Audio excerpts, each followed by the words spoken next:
Matin, Le 7-9. Mathieu Béliard.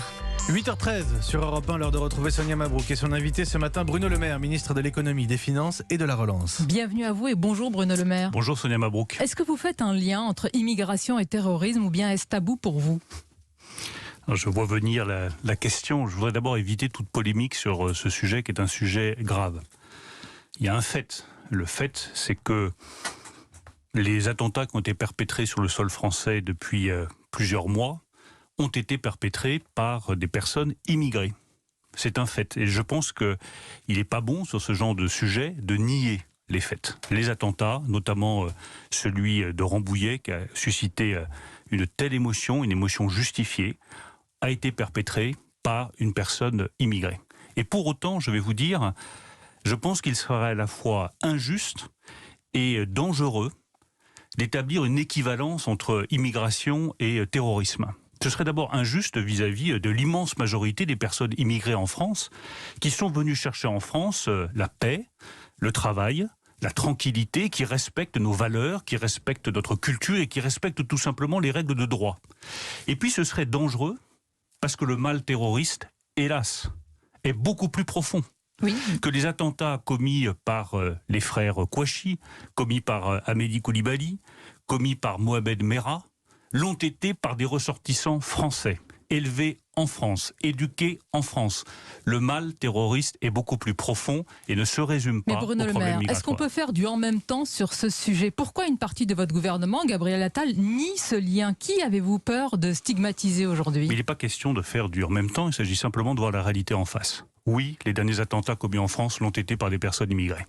Et ça pose de vraies questions sur la nécessité absolue qu'il y a de mieux contrôler nos frontières, Gérald Darmanin s'y emploie, de refouler systématiquement aux frontières les personnes qui sont en situation irrégulière. Et de manière plus générale, ça pose la question de notre droit migratoire au niveau européen comme au niveau Mais est-ce national. qu'il faut aller plus loin ? Oui, je vous Un réponds exemple, très Xavier sincèrement. Bertrand dit, lui, président, il ne permettrait pas à un étranger entré illégalement en France d'être régularisé. Je ne vais pas venir sur chacune des propositions qui sont faites par l'opposition. Elle est Je dis essentielle. simplement, de manière générale, que notre droit migratoire européen, comme notre droit migratoire national, mérite d'être revu pour garantir Ça fait 10 ans la qu'on le dit. sécurité, le respect des règles de droit à l'ensemble de nos compatriotes. Ça fait des années que cela est dit. Est-ce qu'il n'y a pas une forme d'impuissance ? D'ailleurs, à chaque attentat, Bruno Il Le ne Maire, peut pas les y avoir mêmes mots d'impuissance. sont répétés. Il ne peut pas y avoir d'impuissance. Ça, Mais c'est je le une redis, le proclamation. problème migratoire est une question de droit qui doit être traitée au niveau national comme au niveau européen. Je considère qu'aujourd'hui, le droit européen n'est pas adapté à ce qu'est la réalité des contrôles qu'attendent nos compatriotes à nos frontières.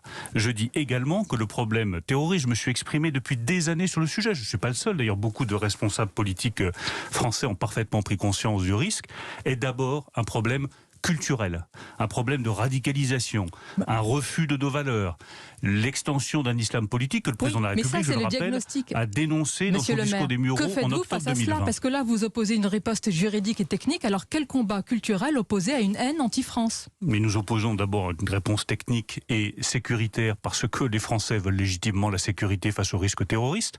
Et quand Gérald Darmanin propose, par exemple, un meilleur croisement des fichiers, une meilleure utilisation de l'intelligence artificielle pour utiliser les données et repérer très en amont le risque d'actes terroristes, il a parfaitement raison.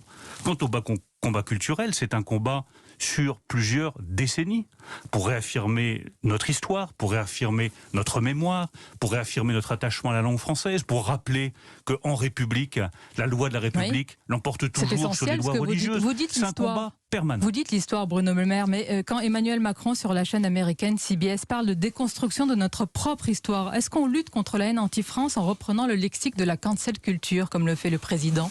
Je ne pense pas du tout que ce soit ce qu'a voulu dire le président de la République. Vous savez, il n'y a que dans les régimes autoritaires et que dans les dictatures qu'on n'est pas capable de regarder son histoire en face et qu'on a une histoire immobile. Jusqu'à Dans les l'effacer, démocraties jusqu'à la et dans les déconstruire. états de droit, nous avons la nécessité de regarder notre histoire en face et de la relire à chaque fois pour nous assurer qu'elle reste vivante. Quand Jacques Chirac, en 1995, reconnaît que l'État français a une responsabilité dans les crimes de Vichy, est-ce qu'il révise l'histoire ? Non, il la regarde en face. Ne confondons pas révision de l'histoire de France, qui serait totalement inacceptable. Et regarder son histoire en face, et ça est le propre d'une grande nation. Quand on a une grande histoire comme la nation française, quand on a des mémoires aussi variées, multiples, qui sont le fruit de siècles et de siècles d'histoire, on peut et on doit regarder son histoire en face. J'en viens à présent, Bruno Le Maire, à la situation sanitaire. Et à l'horizon de la mi-mai, pas de grand soir de réouverture, dit le porte-parole du gouvernement. Qu'est-ce que ça veut dire? Que vous allez rouvrir petits bras? Non, ça veut dire qu'on va rouvrir progressivement en fonction de la situation sanitaire. Je crois que là aussi, nous avons toujours été clairs avec le président de la République, avec le Premier ministre. Clair, vraiment? Pourriez nous donner une date ce matin, un horizon, un cap? Ce n'est pas moi, je l'ai déjà dit à plusieurs reprises, qui fixe les dates. L'horizon qui a été fixé par le président de la République, c'est la mi-mai. À la mi-mai, si on se met à tout rouvrir de manière brutale, sans coordination, alors même que nous y préparons depuis plusieurs semaines, qu'est-ce qu'on va faire? On va réactiver la circulation du virus. 15 mai ou 10 mai? Je suis précise parce qu'avant le week-end de l'Ascension pour les commerces, c'est essentiel. Ceux qui nous écoutent ce matin, monsieur le maire. C'est plutôt le 15 mai que le 10 mai. Après, je ne veux pas rentrer dans des dates précises, je dis juste que c'est la mi-mai qui est aujourd'hui notre point de référence. La dégressivité des aides, des compensations avec les réouvertures se fera de manière progressive. Ce sera vraiment de la dentelle pour éviter malheureusement peut-être des faillites ou des cascades de faillites. Ce sera du sur-mesure. Vous avez des économies françaises qui sont très différentes. Vous avez toute une part de l'économie française qui aujourd'hui tourne très bien. Regardez ce qui se passe dans le secteur industriel. Aujourd'hui, ça redémarre. Les industriels retrouvent confiance et y réinvestissent.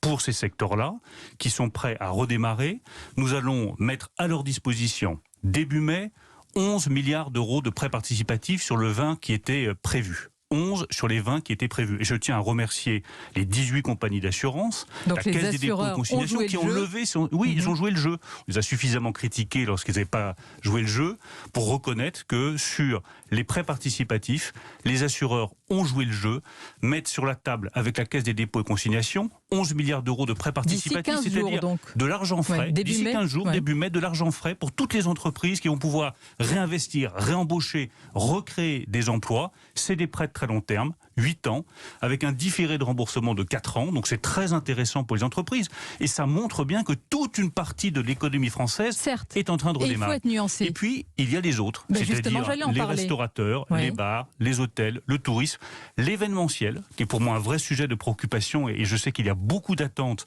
dans le secteur événementiel. Nous ferons des propositions adaptées à ces secteurs-là. Et pour tous ces secteurs, le retrait des aides ne peut être que progressif.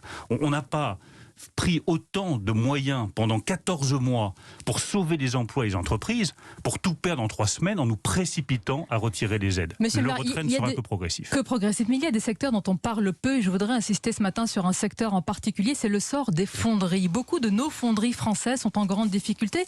Qu'est-ce que vous dites ce matin à tous ces gens qui travaillent? Est-ce que vous leur dites qu'ils travaillent, que c'est fini, que ce n'est plus possible aujourd'hui au sein de ces fonderies? Je leur dis que notre responsabilité, ce n'est pas de faire la politique de l'autruche, se mettre la tête dans le sable et faire comme si de rien n'était. C'est d'anticiper et d'accompagner. C'est ce que nous allons faire ce matin avec Elisabeth Borne. Nous recevons les 2 présidents de Stellantis et de Renault, Carlos Tavares et Luca De Meo, l'ensemble des syndicats, et nous allons nous intéresser en particulier aux fonderies. Pourquoi? Parce que les fonderies, c'est 15 000 emplois. Parce que les moteurs électriques consomment beaucoup moins de fonte ou d'aluminium que les moteurs électriques. Et donc ces emplois, ils sont clairement menacés. Alors on peut toujours nier... Mais est-ce qu'ils sont viables? Mais ils peuvent d'abord être utilisés pour d'autres débouchés. Par exemple, le nucléaire. La fonte peut être utilisée dans le nucléaire. Et si je défends autant le nucléaire, c'est que derrière, il y a des centaines de milliers d'emplois directs et indirects, dont les fonderies. Et puis, il y a un certain nombre de salariés, d'ouvriers, qui ne pourront pas poursuivre leur activité. On le sait. Pourquoi le nier? Pourquoi s'accrocher en disant les 15 000 emplois resteront 15 000 emplois quoi qu'il arrive? Il faudra les accompagner. Ce n'est pas la vérité. Dans ce cas-là, les salariés, il faut les accompagner.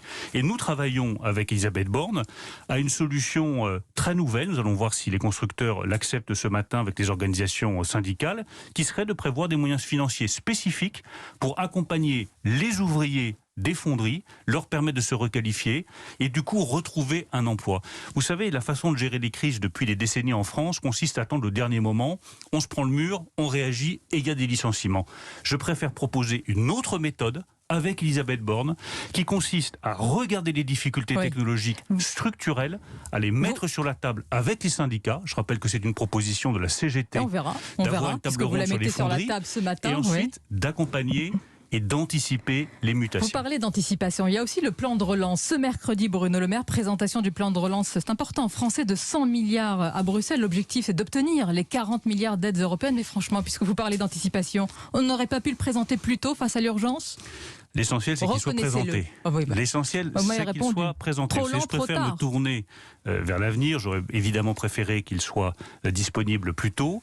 Mais la France touchera une partie de cette aide, environ 10%, c'est-à-dire un peu plus de 5 milliards d'euros, début septembre, ce qui nous permettra d'accompagner la mise en place du plan de relance français. Je rappelle que nous avons commencé à le décaisser il y a maintenant plusieurs mois. Sous réserve que les 27 États membres aient tous ratifié le plan européen. Mais ce sera le cas et la France touchera début septembre un peu plus de 5 milliards d'euros au titre des fonds européens pour la relance. Et quant à la relance française, je tiens à rappeler qu'aujourd'hui, elle marche remarquablement bien, elle avance vite. Il y a 30 milliards d'euros d'engagés sur les 100 milliards. Tout va bien. Sur l'environnement, sur l'industrie, sur l'accompagnement des jeunes, la relance fonctionne bien. Si j'insiste sur la relance européenne, c'est que ces aides, elles sont conditionnées. Est-ce qu'elles sont conditionnées à une réforme des retraites ? Est-ce qu'il faut le dire clairement ? Oui, on obtiendra cet argent si on met en place dans... Non, je vais vous dire non, parce que ce n'est pas exact. Donc je suis là pour dire des choses qui sont exactes. Bruxelles réclame depuis des années cette réforme. Ça, ce n'est pas... Oui, mais ça fait des années, je crois, que je dis qu'une réforme des retraites est nécessaire dans notre pays. Oui, vous allez dans leur sens. Parce qu'elle est bonne pour la France. C'est pas la Commission européenne qui nous demande quoi que ce soit. Ça, c'est le raisonnement de Mme Le Pen. Non, voilà qui, pour décrédibiliser l'Union européenne et décrédibiliser la réforme des retraites, nous dit c'est une exigence Monsieur le de maire, Bruxelles. Bruxelles réclame depuis plusieurs années une réforme, je cite, pour uniformiser progressivement les règles des différents régimes de retraite, comme le recommandait le Conseil européen en 2019 dans son avis sur le programme de stabilité de la France. Je crois que Mme Le Pen n'a pas écrit ces lignes. Mais je vais être beaucoup plus simple que vous. Ce n'est pas Bruxelles qui nous demande une réforme des retraites, c'est la France qui a besoin d'une réforme des retraites pour que son système de retraite par répartition auquel nous sommes attachés soit financièrement viable. C'est nécessaire également pour inciter tous les Français à travailler davantage. C'est nécessaire si on veut éviter ce qui est le cas malheureusement depuis une vingtaine d'années, l'appauvrissement relatif des Français, de nous tous, de nos enfants, de nos petits-enfants, par rapport aux Allemands ou par rapport aux Américains. C'est ça qu'on veut comme destin pour la France. Moi, ce que je veux comme destin pour notre pays, je reviens au début de notre discussion, c'est une fierté culturelle de ce que nous sommes comme nation, mais c'est aussi la prospérité, c'est aussi la capacité à bien vivre. Mais la prospérité pour le prochain quinquennat, cette réforme. Vous ne pouvez pas garantir la prospérité à nos enfants et nos petits-enfants si nous ne travaillons pas tous collectivement davantage, c'est-à-dire si nous n'entrons pas plus facilement sur le marché du travail et si nous ne permettons pas aux personnes de plus de 55 ans de travailler davantage. Pour le prochain, éventuellement, quinquennat, s'il y en a un ? Mais c'est ce que je souhaite. Bon. Et autant se projeter dans l'avenir et dire clairement aux Français ce que nous voulons pour notre nation, pour notre société et aussi pour nos enfants et nos petits-enfants. Merci Bruno Le Maire d'avoir été notre invité ce matin et d'avoir répondu à nos questions. Bonne journée à vous, ainsi qu'à nos auditeurs, bien sûr.